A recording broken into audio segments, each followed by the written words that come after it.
So today's June 29th, and today marks my 100-day running streak. So 100 days ago, I set myself a challenge that I'm gonna run at least 5K every single day. And yes, today is day 100. And today I'd like to share with you the few things I learned doing this. Now I'm gonna start with the most superficial things and then eventually end off with the more deeper things that are more personal to me. Now for the first thing, I want to talk to you about the running kit, running gear. Does it really matter? It kinda does. Now can you run in anything and everything? Yes, absolutely. But if you want to run consistently, reduce injury and irritation, and most importantly, enjoy it, it's better to invest in some good gear. Now, ignoring everything, the top of my list is good running shoes. Now, running shoes are actually one of the items that more expensive doesn't always mean better. A running shoe is very individual, like it will depend from person to person and your running style, the way you land on your feet, you land on your heel, on your toe, or in the middle of your foot. It all really depends how you're running. Do you prefer like a larger toe box or small toe box? So it's all very individual, running shoes. For instance, running shoes are more expensive than your average trainer. But for example, the shoes I wear, right? The Brooks Adrenaline 23 GTS. They're considered on the lower end of price for a running shoe, right? They're shoes that are like 300, 400 pounds, right? Like for instance, there's one of the greatest running shoes told by influencers running is the Nike Vaporflies. But to me, I don't like it at all. I don't like the way it sits. I don't like the way it feels. I don't like the way it supports my ankle. The Brooks, for example, the ones I have, are perfect for my running style and the way I run. So the one thing I recommend you do is go get a gait test at a running store, right? The GAIT test. At a running store, and they will recommend you a number of pair of shoes that you can try on, test out, and see what suits your style best. And comfort, of course, you want to be comfortable whilst running. I recommend, for example, if you live in London, there's an amazing store called Run and Become.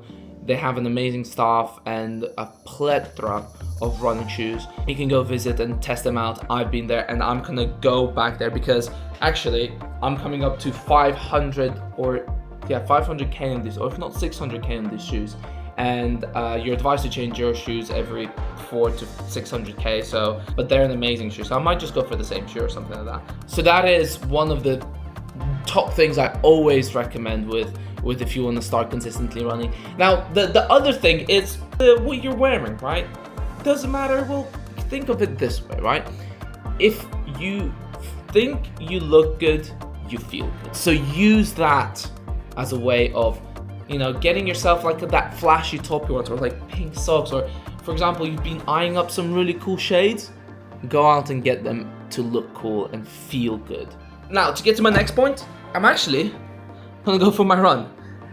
Today we're going to be doing 5K. Usually I do a bit longer. Maybe I'll do just slightly longer. I usually do about 10K on the weekends, but I'm still in my recovery from my half marathon, so I'm kind of keeping it light on purpose, just to make sure I don't cause injury, right? So I'm gonna go for a 5K run.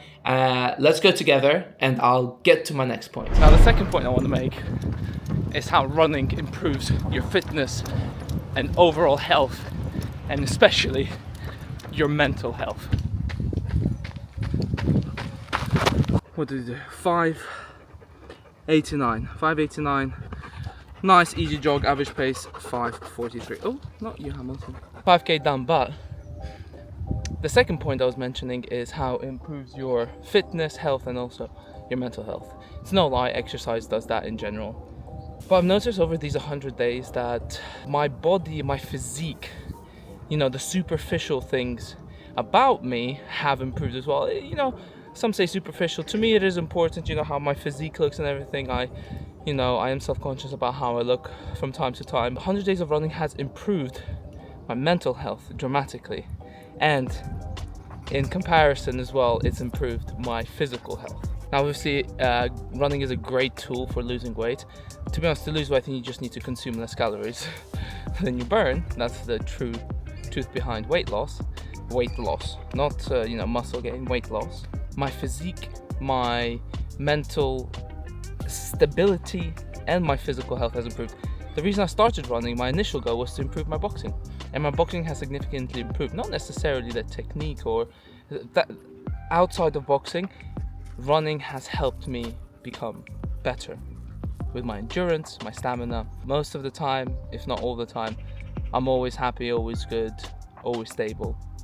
It does have to do with my environment. I do have amazing parents and friends, so but apart from that, significantly seen a massive improvement in my overall health, physical and mental. I mean, let's show off the calves at least, right? I've got calves sent by God, but you know, the superficial shit. My third point is make sure that you set yourself goals. Honestly, goals is probably the biggest way to improve something. For instance, my goals that I set for myself is to make sure I can run half marathons. It's to make sure that I can improve my pace over the 5K. So those are the two main goals I have, right? The other goals are very different, right? I don't need to get into them. But for example, my goal to run half marathons, I make sure I set myself goals that during the weekend I'm running long distance, 10, 15K, obviously today around 5 because I'm still recovering.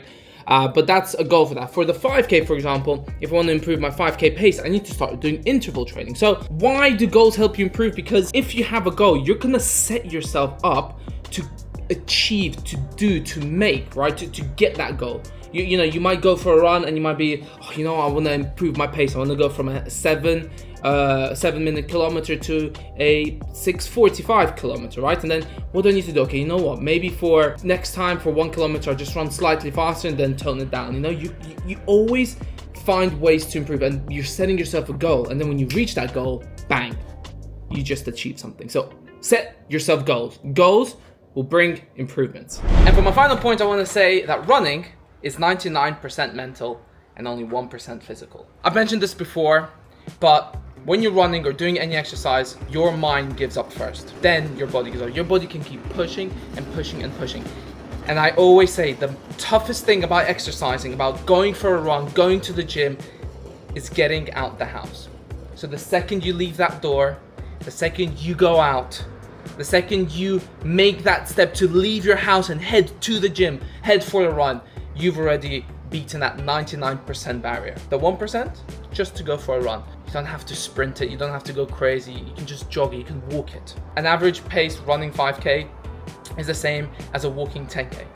So you don't have to go crazy, you don't have to go mental. But remember, when you are pushing yourself, when you're going through that barriers, when you think you're giving up, it's your mind that's given up first. Your mind has given up completely, but your body can still keep going. You're not hurting, you're not tired.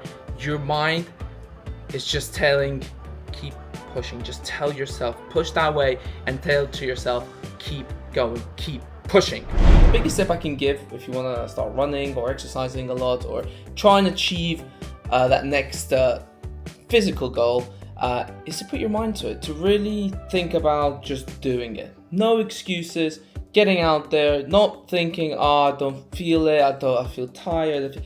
Just go out there and do it. Just, without sounding like a Nike advert, just go out and do it. Because at the end of the day, you will improve. When I first started running, on my first ever day of actually running, I decided to give it my all, push myself fully. And my pace was about 5:38, right? And that was my full-on pushing myself, really wanting to get that 5K run, see how good I can do as a barrier, as a way to test myself, to see how much I can do, how good I can do, how far I can push myself. So I wanted my first run to be like my big push run. So I used that first run for myself as a benchmark, as a way to say, okay, this is the best I can do. And now I'm running a 5 pace like it's nice and casual for me. There is improvement, of course, over 100 days. If you run for 100 days in a row, of course you're improved dramatically. But really, the real challenges, the real goals, the real things that really change about yourself is what's up here. I've always been a supporter that physical health is more important than mental health. Because if you improve your physical health, your mental health will always improve. I've always said that. Of course, mental health is extremely important, but if you are out there struggling with mental health, do physical activity. Go out there and change your body physically. And trust me, when you do that, when you change your body physically, your mental state will change. I thank a lot of my mental change improvement and the way I have processed myself over the last year and so, and 2 years actually, it was thanks to physical activities, physical exercise. It's changed me and it's changed my body and it's changed just the way I do act, feel, and just in general, the type of person I am now. So, those are the things I learned with 100 days of running. And the biggest thing I want you to take away from this video is you can put your mind to anything that you want. It's simple as that. Put your mind to something and you will achieve it. Simple as that.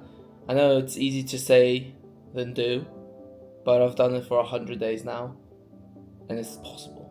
So go out there, get out the front door, and go and beat your goals. Thank you very much for watching, guys. I'll see you on the next one.